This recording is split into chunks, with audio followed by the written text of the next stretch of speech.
ډیره مننه اسدالله خان د افغانستان د کرکټ د ملي لوبډلو د لوبغاړو د غوراوي د کمیټې مشر چې وخت مو راکړ. راځئ له همدې راته راپیل کړئ چې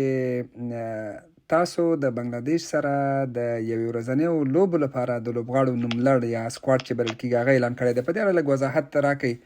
په کوم معیار او په کوم اساس مو دغه لوبغاړي وټاکل؟ مننه جعفر صاحب. کور مو ودان. د ما په فکر سره په ټولو انټرنیشنل کرکټ کچیر ته تاسو وګورئ، هر ټیم وګورئ، کله هغه اسوسییټي کاغه فول ممبري، نو دوی یو تعداد هغه لوبغاړي وی چې هغه په انټرنیشنل کې اٹیچ وي یا د نېشنل ټیم برخه وي. بیا هغه ځایانو کې خالیګاوي ګوري چې ترڅو هغه خالیګاوي ډکې کی چې ترڅو د ټیم پرفارمنس ډیر ښه شي. نو د موږ پروسس مغه ده، د موږ د سلیکشن کرایټیریا مغه ده. نو د غیر مخه موږ هغه سلیکشن کړی دا چې کومي خالیګاوي دي. لکه مثال به زدر کوم راشد ده، نو راشد خالیګا خو څه کوم نشي ډکولای، نو راشد د ټیم برخه ده. دغه سي نور لوبغاړي ده، مجيب ده، دغه سي فضل فاروقي ده، دغه سي عظمت عمرزای ده، دغه سي حشمت الله شاهدي ده، دغه سي رحمت شاه زلمتای ده. نو نور ورسره موږ دا کوشش کړی ده چې موږ ځوان لوبغاړي هم پکې واچو او هغه پلیئرز چې په دغه رول باندې لوبيږي هغه هم بیک اپ کې ساتل دي. نو دغه ته یو کمپلیټ کمبینیشن هم جوړولای شو موږ آینده کې په ټیم کې، او دغه خالیګاوي موږ ټکولای شو په آینده کې هم چې تاسو دي چمتوي انټرنیشنل کرکټ ته. د زینو لوبغاړو دغه لیست کې چې دا وزه ما په مخ کې پروت دی زه ګورم، د کې اکثریت د لوبغاړي دي چې تیرو لوبو کې د افغانستان لپاره لوبي کړې دي، خو ځینې داسې لوبغاړي دي چې اوډیا لوبي د نه دي کړي مګر په سکواډ کې شته، لکه یعنی تازه وختونو کې اوډیا لوبي نه دي کړي. لکه زه ویلی شم سعید شیرزاد یا سلیم صافی په بالنګ کې، وفادار مومند، دا مو په کوم اساس وټاکل؟ دغه نور خو به تاسو وایئ چې بیسد آن پرفارمنس یا د کارکردګۍ یا په لوبي چې کړي دغه په اساس مو ټاکلي، دغه نوي لوبغاړي مو په کوم اساس ټاکلي؟ بالکل ډېر بهترین سوال تاسو وکړو. د ګوري د کې یو څو علتونه دي. یو د انټرنیشنل کرکټ ریکوایرمنت دا چې هغه تاسو ته به هم معلومه وي چې په ټوله دنیا کې اوس کوم چې فول ممبر دي دغه بولینګ سپیډ هم د 140 پلس ده. نو موږ هم باید دغه ته آهسته آهسته چمتواله ونیسو، خپل ظرفیتونه جګو. کوم لوبغاړی که زوړی که نه وي نو هغه باید خپل ظرفیتونو کار وکړي چې ترڅو هغه پیس ته ورسیږي کوم چې په انټرنیشنل کې ضرورت لري. ورته که انټرنیشنل معیارونه موږ پوره نکړو نو موږ بیا پرله پسې دغه سي ګټې ترلاسه کولای نشو. نو بل پښتنه تاسو د دغه لوبغاړو یعنی د معیارونو خبره تاسو وکړه، دغه لوبغاړي مو چې ټاکلي دي دوی او تاسو ویل چې هغه ډیر وخت کرکټ کې نه پاتې شوی یا د تازه کرکټ ته راغلي دي. زه به تاسو ته د سلیم صافي مثال هم درکولای سم، د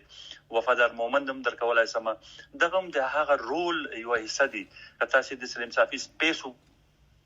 ګوري نو هغه کافي پیس لري. نو دومره پیس څوک لري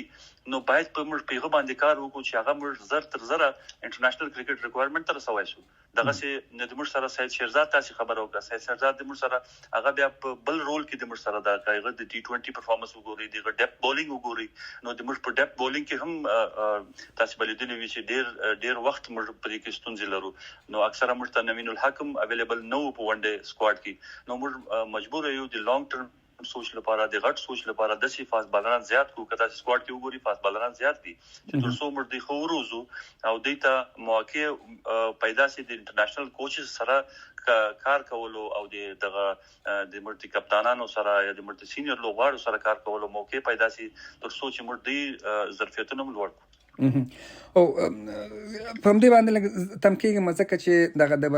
بنگلادیش سره چې کله لوبي وبایرل شوې د دوی مینوالو د افغان کرکټ یو شمېر مینوالو مشخصا دغه نومونه یادول چې وفادار مومن ولې نشته د ټیسټ لوبغاړی دی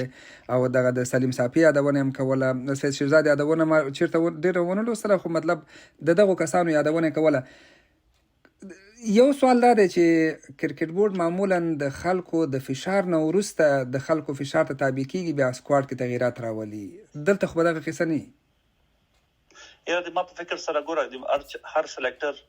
یا هر چا چې دا وظیفه دغه یو پلان سره راځي، هغه د خپل پلان سره راځي. زه به شي کول غواړم مالته ضرورت څه شي دي. کله چې ټیسټ میچ کتلې د موږ فاست بولینګ په یو سل شلو کې کنسسټنټ بولینګ څخه کاوه، یو سل 25 کې نو په یو سل 25 پیس باندې ته ټیسټ میچ نه څه کولای. لکه ما چې مخکې ویلي چې موږ خپل ظرفیت باید ډیر لوړ کړو. تر څو چې موږ خپل ظرفیت لوړ نکړو نو موږ هغه ټیمو ته پرله پسې ماتې نشو ورکولای چې کوم ضرورت دي. یعنی تاسو وایئ چې دوی د بال د سرعت په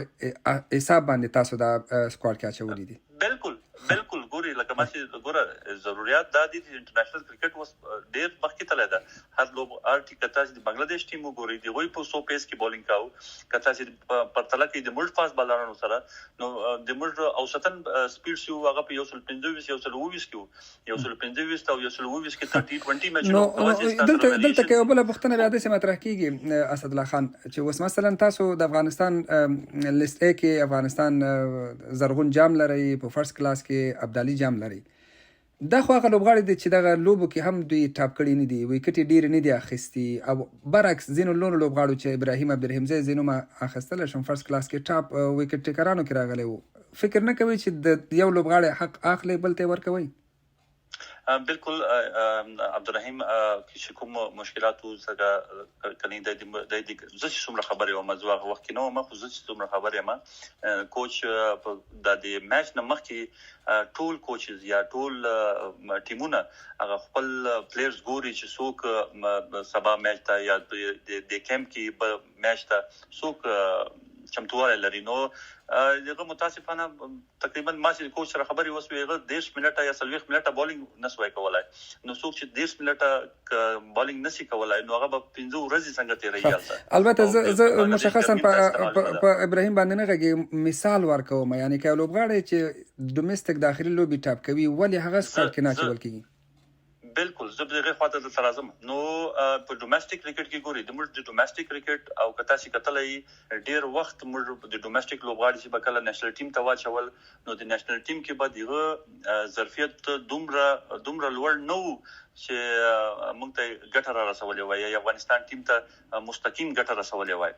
نو موږ زیاتره لوبغاړي په نېشنل ټیم کې د روزل دي او نېشنل ټیم کې زیات لوب کړي د زکه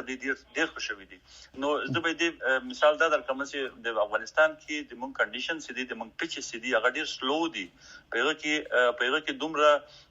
بیټینګ دومره سخت نه ده چې دوی زیات سکورم کوي. نو دلته بیا خبره بل طرف ته ځي، دا بحث بیا ډیر اوږدیږي. نو که داسې بیا نو د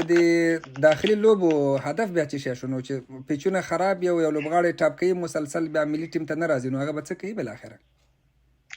ګوري کتیر نظام کې تاسو وګورئ چې موږ په ټولو ولایتونو کې کرکټ نه کیدو نو ځکه د موږ د ستونزو سره مخامخ وو. د موږ په کومو ډیرو ولایتونو کې موږ لوبغاړي نه سوتلای نو دغه ستونزو لامل موږ هغه کنډیشنز جوړ نسول. نو کنډیشن جوړول کلونه غواړي، وخت غواړي. نو اوس موږ ته د یو وخت راغله دا ان شاء الله تاسو به ډیر نږدې وخت کې یعنی په سپټمبر کې به موږ ټول ډومېسټک سټرکچر او د موږ پلیینګ کنډیشن وګوري چې په هر ولایت هر زون کې به ډیفرنٹ کنډیشن وي او د موږ مسابقه به ډیر خوندوري نه به موږ په کوانټیټي په سینځو موږ په کوالټي په سینځو ان شاء الله ځکه چې موږ اکسس لرو هر ولایت. دغه خیر که وخت په دې ډومېسټک او په دې باندې بیا بل وخت په تفصیل وغږیږو په دې سکواډ باندې لږ نور هم تم کیږو. حشمت شهیدي چې کله کیپټان شو هغه یو خبر هم دا وکړه چې زه نړیوال جام ته ټیم برابروم او تاسو چې دغه سکواډ اعلان کړی د ریزرف یا د هغه څه ورته وایي قطعه منتظره خو ورته نه شو ویلی په پوځي لحاظ کې ورته قطعه منتظره وایي خو هغه منتظر لوبغاړي هم تاسو اعلان کړي تقریبا 10 لوبغاړي دي. من تقریبا 2 کاله مخکې چې حشمت کله کپټان شو مسلسل هم دغه یو ټیم دی لوبوي. اوس مثلا که زه درته مثال درکړم ریاض حسن دوی سره په سکواډ کې د هالند نه بغیر ما د بله لوبه ونه لیدله. اکرام علي خیل د سره په سکواډ کې د هالند نه بیخي ما د لوبه ونه لیدله نه په ټیسټ کې نه په اوډیا کې. نو تاسو چې کله آسیا کپ او نړیوال کپ ته ټیم او لوبغاړي برابروي جوړوي نو خو دغه وخت نه دی چې دا لوبغاړي وازمایل شي؟ بالکل بهترین وخت ده بهترین وخت دا د موږ سره ولې چې موږ میچونه مخکیم لرو ایشیا کپ هم لرو نور دغه سیریزونه لرو چې تر څو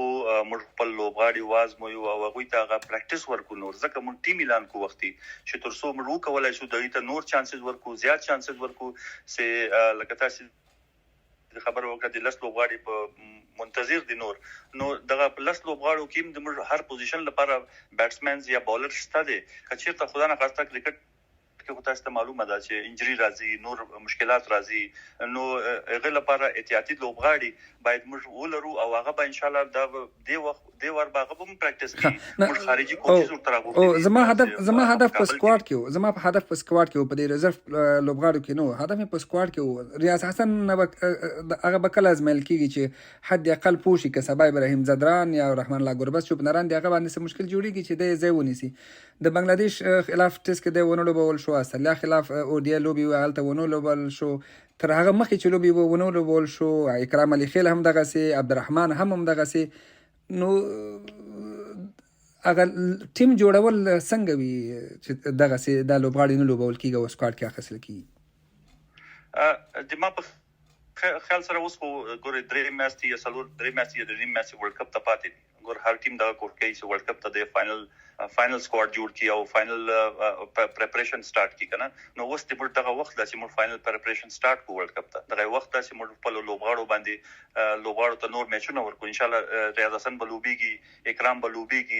دی خپل میچونه کوي نو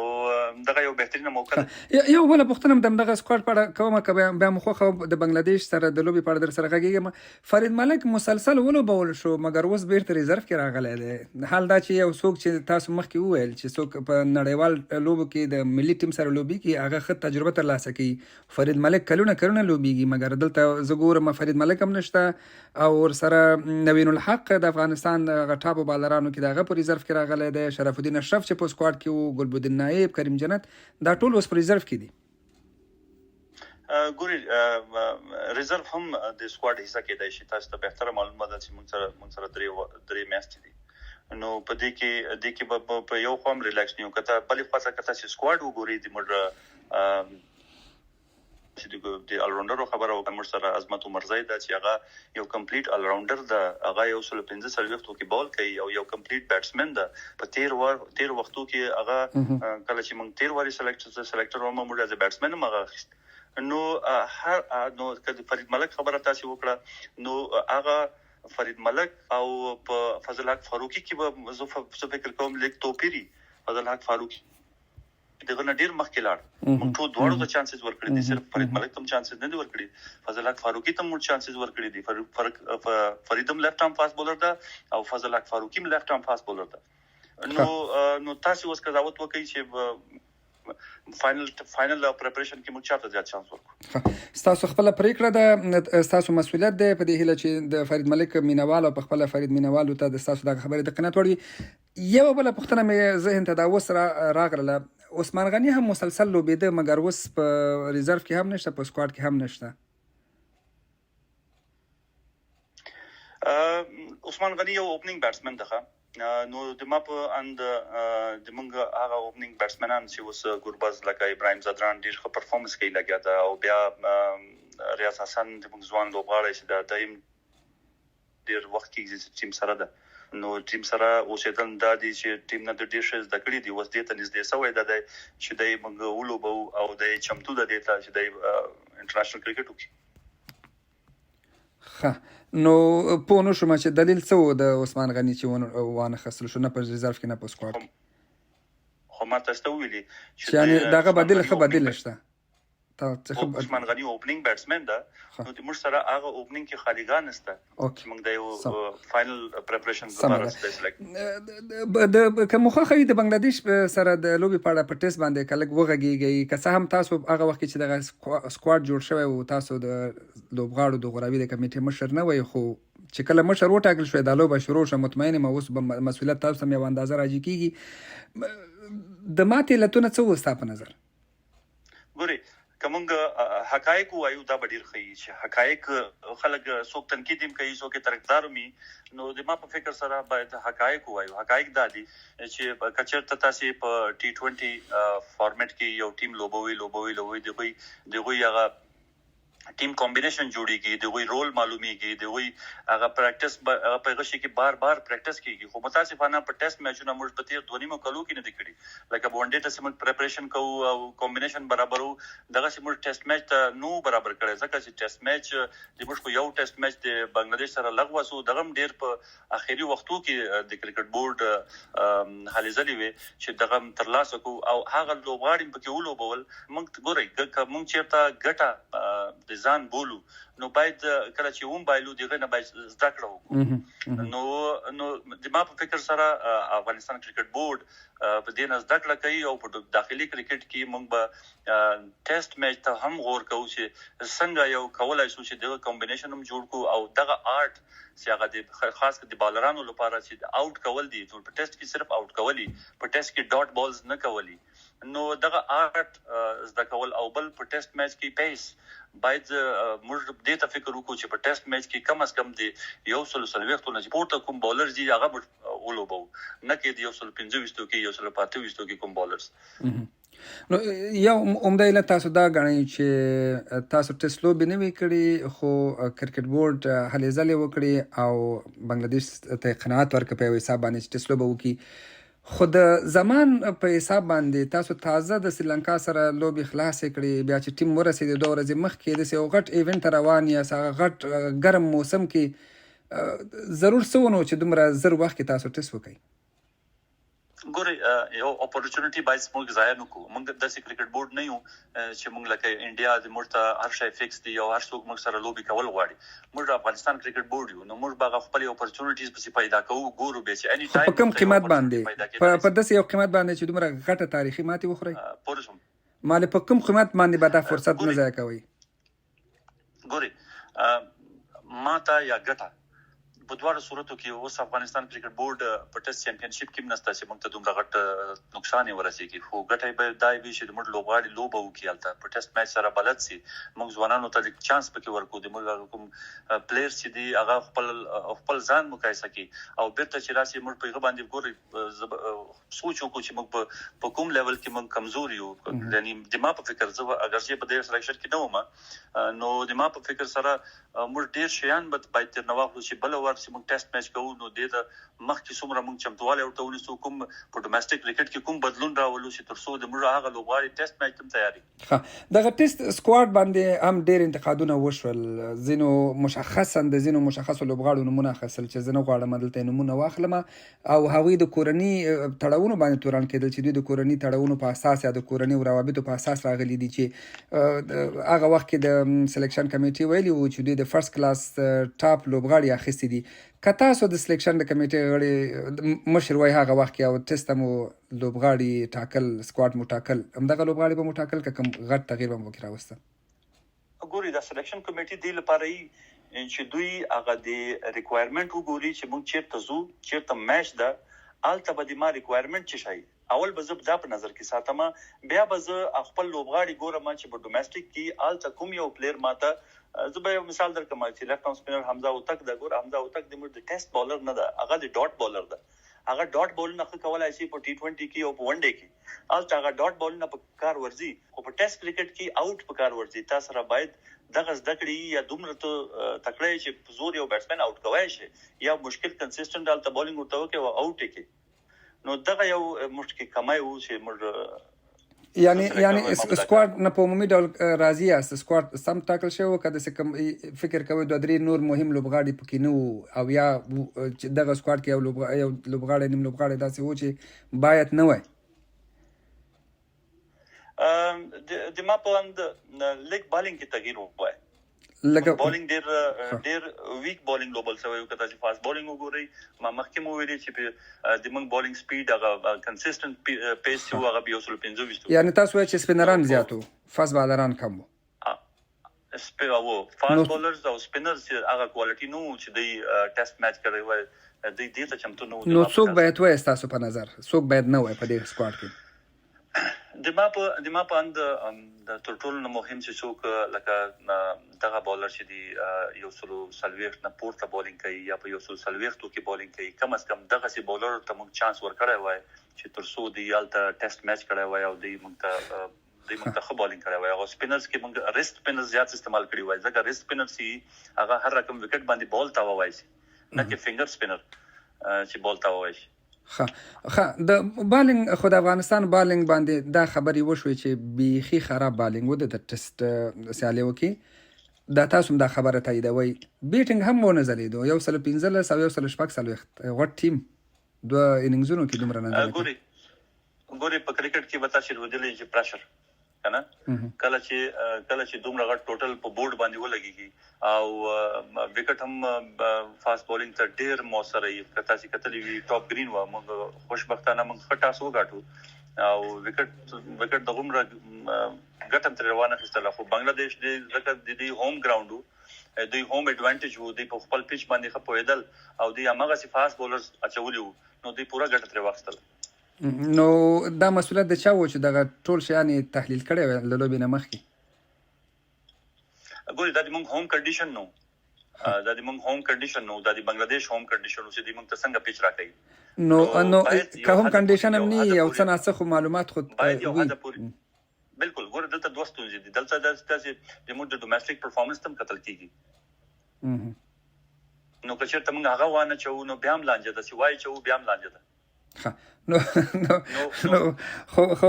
خبره همدغه کوله که نه چې بیټینګ هم نه ځلیږي نه چلیږي او نه ښه لوبه نه کوي. بالینګ هم او عمومي کرکټ خو د ټیم لوبه ده که نه د فرد لوبه نه ده. البته کله ناکله یو لوبغاړی د لوبې روح بدلوي لوبه ګټي خو په دغسې غټو ایونټونو کې هغه اصلي مسؤلیت چاته موږ راجع کو؟ لوبغاړو ته راجع کو؟ سلیکشن ته راجع کو؟ کرکټ بورډ ته راجع کو؟ روزونکو ته راجع کو؟ که ملامتي په موسم او په آب و هوا او په کوربه هیواد باندې واچو؟ نه ما په فکر سره د موږ د داخلي کرکټ باید دومره مضبوط کو د وخت سره باید تغییر پکې راولو. لکه موږ په خوا اسوسییټ وو نو موږ ته دومره خو اپوزیشن نو اوس د وطن حالات هم خوشوي دي. موږ هر ولایت ته لوبي ته تلایم سو او د کرکټ بورډ هم د ما په فکر سره زو څومره خبره ما د خپل ټول کنډیشن بدلی. کابل ګراوند کار روان ده چې کنډیشن بدل سي. په ننګرهار ګراوند کې کار روان ده. په خوست کې کار روان ده. په کندهار کې په ګراوندو باندې کار روان ده چې ترڅو موږ د لوبي کنډیشن یعنی پیچونه په دې معیار برابر کو چې هغه فاست بولینګ ته ګټه وکړي. ګوري زه به تاسو ته دا وایم چې په خوا د موږ فرست کلاس یعنی 4 ډے کرکټ چې کېدو یو بالر به سهار کې 15 اوور نه کول ځکه چې هلته نور هغه فایده غته نه کول. هغه پیچونه دومره سلو نو په هر ولایت ته موږ نسوای تلای چې ترڅو موږ هر ولایت کنډیشن جوړ کو او موږ ته لوبغاړي دومره مهارتونه زده کی چې دوی په هر کنډیشن کې لوب کولای شي او هغه کنډیشن زر اډاپټ کړي. ډیره مننه. خبرې ډیرې اوږدې شوې په نورو مسایلو باندې بل وخت بیا وغږیږو. او عمومي ډول باندې په دغه ټیسټ لوبې کې د افغانستان د ملي لوبډلې د کپټان حشمت شهیدي رول تاسو څنګه ارزوئ؟ د هغه حالات ښه مانیج کړی شو مثلا کله چې د وکټو د اخیستلو ضرورت د کپټان په توګه د پوه و چې څه وکړي؟ کله چې د منډو د کولو وخت د کپټان په توګه د پوه و چې باید څه وشي؟ ګوري دا ټول تاسو په سټرنث پورې اړه لري. لکه ما چې مخکې ویلي چې موږ ډېر ویک بولینګ نو دومره ویک بولینګ باندې حشمت د چا بیټ خو نس نیولای چې ته د بیټ ول سم ته آوټ کا. نو حشمت یو بهترینه پریکړه وکړه چې کله موږ ټاس وګټو او بالینګ یو کو ځکه چې وکټ ډېر گرین و موږ اډوانټیج باید واخلو. نو موږ پیسرز هغه اډوانټیج نسوای اخیستلای ځکه چې دوی دومره پیس نو دومره سوینګ بال نو کته چې پرتله د بنگلاديش بالینګ لیدلې نو پیچ هغه سیم پیچ وګوره یو رزم په تیر سوی ویا یو وخت په تیر سوی و ډیر بیا هم پیچ دومره سپورټیو فاست بالینګ ته چې د موږ بیټسمنان هم ونتواله د خو بیټسمنان په ونتوانه دل سي سکور وکړي مګر دا وی سلیزي وکړي. په هر حال ډیره مننه اسد الله خان کور مودان چې وخت مراک او په تفصیل سره را سره وغږیدي. مننه کور مودان.